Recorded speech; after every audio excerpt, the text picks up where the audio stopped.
Yo, what is going on, YouTube? What's going on, everybody? Welcome back to the channel, man. Thank you guys for tuning in today, man. Today we're diving in, checking out Barry McGuire, Eve of Destruction. I believe this one was suggested and requested when I did 25 the first time, all right? So we're going to be diving into this one, Barry McGuire, Eve of Destruction. Thank you guys for tuning in with me here today, man. Let's go ahead and hit that play, see if they've got some kind of similarity in context or what the case may be. I'm not sure. Haven't ever heard of Mr. Barry McGuire or Eve of Destruction, man. So first time right here. Thank you guys for tuning in with me today. Don't forget, before I hit that play, to like, subscribe, and check out the description if you guys enjoy the channel. All right, appreciate you guys, man. Here we go.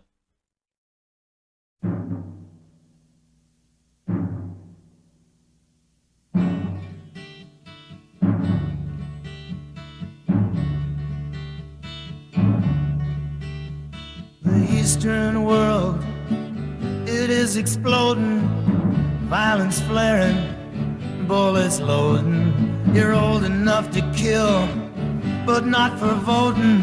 You don't believe in war, but what's that gun you're toting? And even the Jordan River has bodies floating. But you tell me over and over and over again, my friend, you don't believe we're on the eve of destruction.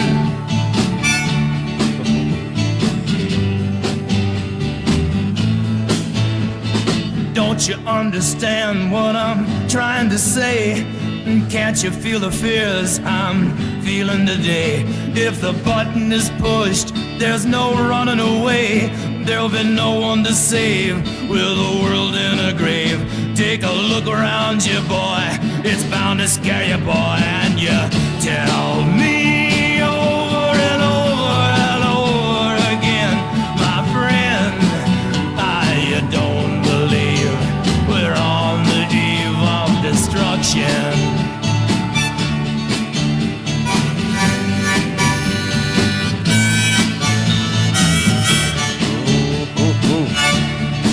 Yeah, my blood's so mad, feels like coagulating. I'm sitting here just contemplating. I can't twist the truth, it knows no regulation.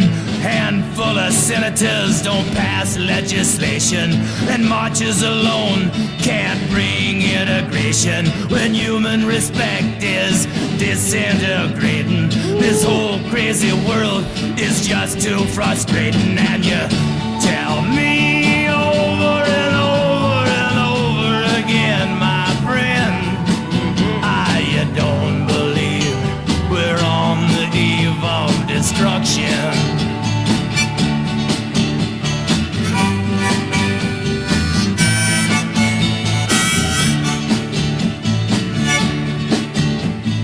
Think of all the hate there is in Red China, then take a look around to Selma, Alabama. You may leave here for 4 days in space, but when you return, it's the same old place. The pounding of the drums, the pride and disgrace. You can bury your dead, but don't leave a trace. Hate your next door neighbor, but don't forget to say grace. And tell me over and over and over and over again, my friend, you don't believe we're on the eve of destruction. No, you don't believe we're on the eve of destruction.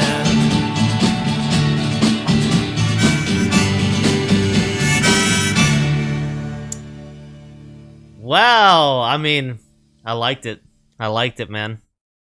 I liked it. You know, outside of what we're talking about here, I really like his voice as well. I like the incorporation of the drums, kind of like the drums of destruction, the drums of doom, the end of days kind of like drumming sound that was happening at the start of this song. His harmonica playing, I assume that's him playing harmonica there, was good as well. But yeah, I like his voice. Something about it, kind of like punk rocky. I don't know, kind of like his voice a little bit. But the song, man, the line that hit me the most was about just how the world's frustrating, and man, it really is to me. It really is to me. There's a lot I don't understand, and I'm not all intelligent, all knowing, man. But I like to think Definitely when I drive around my own city, that I've got more like consideration for the people around me, man. There's a lot of people, they just don't care, man. They're in their own world. It's me, me, me. It's all about what I want to do right when I want to do it. And you don't think about the people around you. It drives me crazy. I'm just like, oh man, it's better just to be at home. You know what I mean? Well, I don't gotta be around y'all, and not y'all, but some of the people here, just because I'm like, man, where's your consideration for those around you? You know what I mean? Like, we all gotta be in this thing together.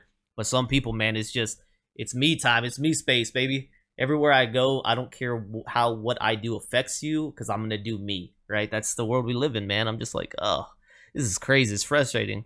But he's talking about destruction, eve of destruction. Clearly, I don't know when this song was written. We'll take a look at that, maybe 60s, maybe 70s. We'll take a look at that. Eve of destruction, though, but people just are destructive. I don't know why it is that we, and I'm talking about we globally, the whole world. It seems like there can't ever be true peace. There can't ever be true common ground. Somebody's always not going to like somebody else, and it's going to be to an extreme that is violent. And it's just always going to be that way. It's like, how can you ever stop that? You can't, right? Like, you can't really stop that. I don't know, man. But so the eve of destruction, I don't know, man. It's just always going to be destructive until the point to where definitely we destroy ourselves, because we get more advanced and we get more capable with the weaponry that is being designed and being constructed, that eventually, you know, just like you guys, I think were afraid of it during the Cold War, is like eventually, yeah, there's gonna be destruction that is irreparable, that is gonna destroy humanity. Has to be, right? Because I don't see how we're ever going to be to the point to where we just say, hey, no, we'll just live with each other and we'll talk about our differences. That ain't going to happen, right? How is that going to happen? You can't, a lot of people can't even do that with people in their own lives, and we expect nations to do it. We expect world leaders to do it and tyrants to do it. Ain't going to happen, right? Not the way I see it. I don't know. It's crazy, man. I like this song because it's true. But it's like the eve of destruction. We're always going to be destructive until there's nothing left to destroy, I guess. That's kind of the way I view it. And will that happen in your lifetime? Will that happen in my lifetime? Or will it happen later on? I don't know, but I just feel like at some point that's like the end of how it's going to be, right? That's the way I feel, at least. I don't know. It's sad, but you just can't populate. I don't know. I can't dive into it here. Watch me get canceled and taken off YouTube. But it's just crazy. It's just crazy world, man. I like this song. So right here, we got Eve of Destruction with Mr. Barry McGuire. I don't know if this was a one-hit wonder, if he's got more in his catalog, guys. Please let me know, man. I'd like to know more about Barry, and I hope that there's something more, because I did like his voice, as I said as well. I really did like it. So we've got this released in 1965, and the songwriter on this one is P.F. Sloan. It's considered folk rock. So it says, Eve of Destruction is a protest song written by P.F. Sloan in the mid-1965.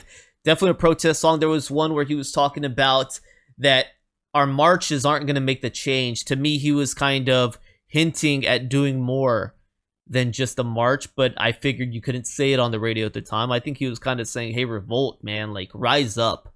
Do something more than just a peaceful march. That's not going to get the change that you guys want. It's not going to get what we need, but you can't say more than that on the radio, I figure, at the time. Several artists have recorded it, but most popular recording was by Barry McGuire. The song references social issues of its period, including the Vietnam War, the draft, the threat of nuclear war, the civil rights movement, turmoil in the Middle East, and American space program. The American media helped popularize the song by using it as an example of everything that was wrong with the youth culture of the time. The youth culture, yep, that was the problem.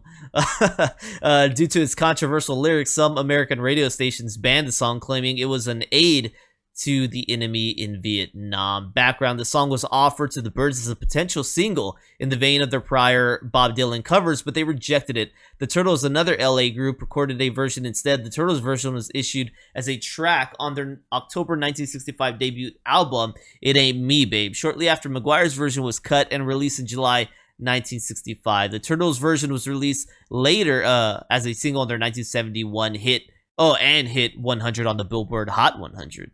Yeah, so I definitely picked up on this line, "You're old enough to kill, but not for voting," and that was changed, but back then it was 21 to 18, and still it applies to some people who can join the military with a waiver at the age of like 17. So yeah, I would feel that still applies. Yeah, so everything else, man, I definitely picked up on all the other lines in the song, man. I thought it was just very, very important song, very impactful song, and definitely falls right along the lines of like the music I grew up with. You talk about like Rage Against the Machine, stuff like that. It definitely falls in line where it's just calling out some things going on in the world, man. You Got McGuire's recording was made between July 12th and July 15th, 1965, and released by Dunhill Records. The accompanying musicians were P.F. Sloan on the guitar and Wrecking Crew session musician Hal Blaine on drums, man, and Larry Netchell on bass guitar. Of course, we're seeing more and more of Mr. Hal Blaine everywhere, man. He was I mean, this gentleman was everywhere. Look at that. Claiming over 35,000 sessions and 6,000 singles. His drumming is featured on 150 US top 10 hits, 40 of which went to #1. Man, this guy, genius, man. All right, so thank you guys for tuning in here today. Thank you for the suggestion of this one down in the comment sections, by the way. Really appreciate that. Just let you guys know, I may not always be down there commenting on everything, but I do pick up your guys' suggestions, all right? So just keep leaving them, man. Keep leaving them. I appreciate you guys so much, man. Hopefully y'all enjoyed rocking out right here. Let's learn a little quick one about Barry. Forgot that. So Mr. Barry is out of Oklahoma City, Oklahoma, and he is a singer-songwriter. He started in the 1960s and is still rocking out to this very day. So that's what we got with Mr. Barry McGuire right here. All right, thank you guys for rocking out, man. Don't forget to like, subscribe, check out the descriptions. Consider becoming a member here on my YouTube or Patreon for as little as $3 if you want to support me. All right, appreciate you guys, and I'll see you on the next one. Peace.